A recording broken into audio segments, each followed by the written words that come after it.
So it's a little cooler in the evening. Came back out. As you may have seen in the video, the ground already looked halfway worked up, and that's because it was. I worked it up probably about 3-4 weeks ago, and we've just been having a ton of rain, so I wanted to run through it and bust up all the little weeds and stuff that was coming up. We're taking a new approach at gardening this year. This is the first time that I've ever raised a garden that I didn't plow at first. I run my tiller through it 3 or 4 times and just kind of tilled it up to where it's nice and soft. Hopefully it won't pack too hard. That's why I'm trying not to run over it too much. But we're going to try that. I've always heard that there's structures underneath the soil that is best to be left alone. So I'm going to see if I can tell a difference in my vegetable yields this year, just to, I don't know, kind of see some different things. I went ahead and weeded around the garden, and then we're going to hop over here and I'm going to show you a trick of leveling up your 3-point hitch equipment.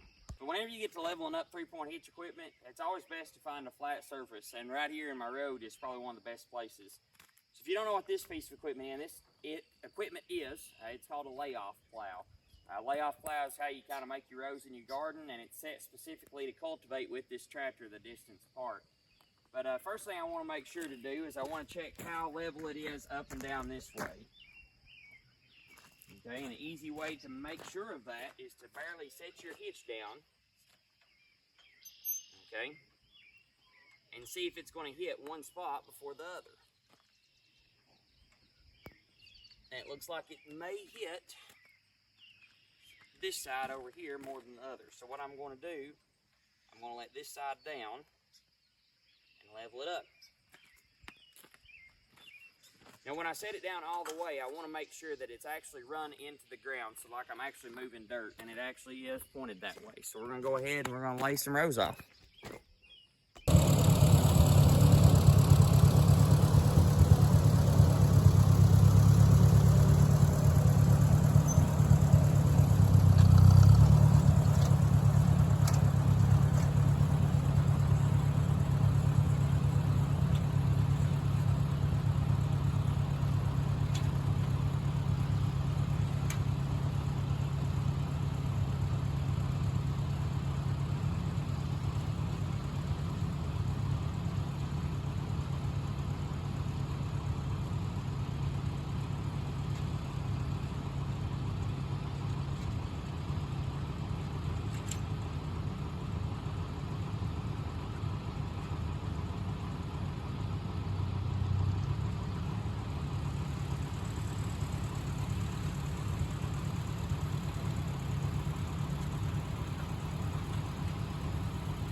Well, we've got our garden laid off.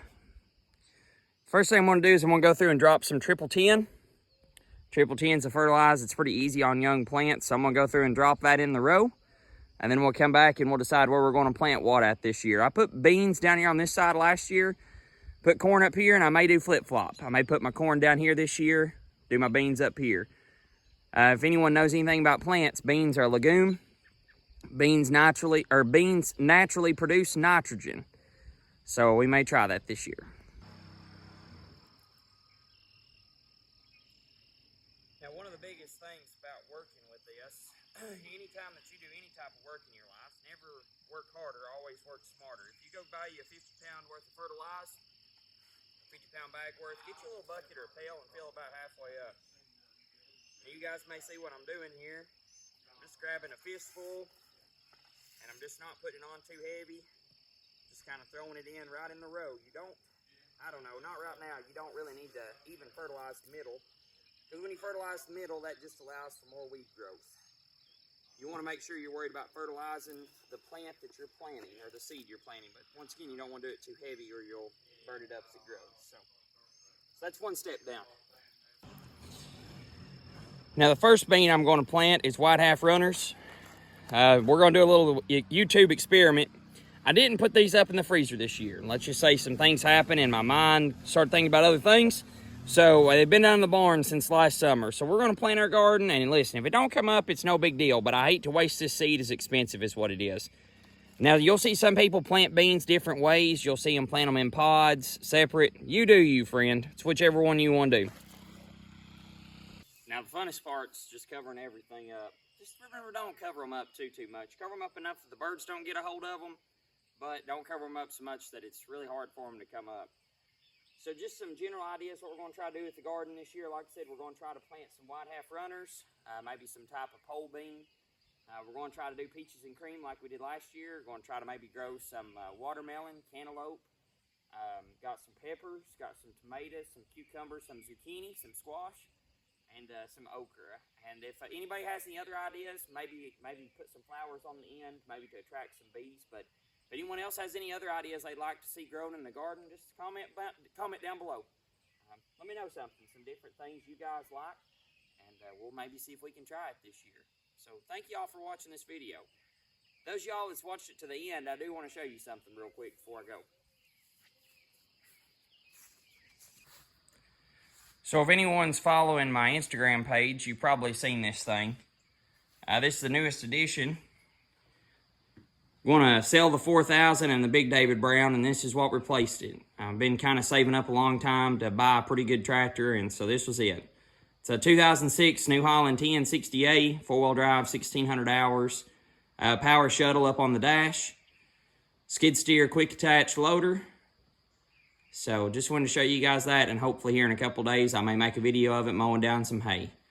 I've done got my disc mower hooked up to it. So thank you all for watching.